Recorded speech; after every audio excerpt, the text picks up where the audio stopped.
Welcome to all. 19/3/2026 3 மணி Kerala guessing பார்ப்போம்.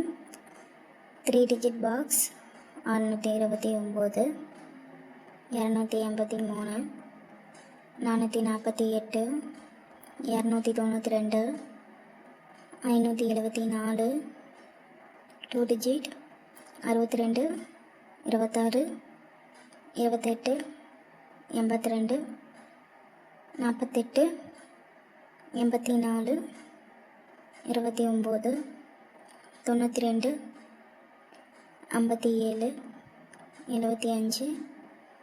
08, 80, 1 digit 1, 3, 6, 2, சீபோர்டு 4, 5, 9. Kerala booking contact நம்பருக்கு 87 00 30 25 38. இந்த நம்பருக்கு கால் பண்ணி டீட்டெயில் தெரிஞ்சுக்கோங்க. ஸ்க்ரீனில் தெரிகிற ஐடியா ஃபாலோ பண்ணிக்கோங்க. இந்த வீடியோவை உங்கள் ஃப்ரெண்ட்ஸ் அண்ட் ஃபேமிலிக்கு ஷேர் பண்ணுங்கள். இன்றைக்கான கெஸ்ஸிங் கரெக்டாக இருக்கும் நம்புகிறோம். இது வெறும் கெஸ்ஸிங் தான். மறக்காமல் எல்லோரும் டிக்கெட் போடுங்க. Thank you all.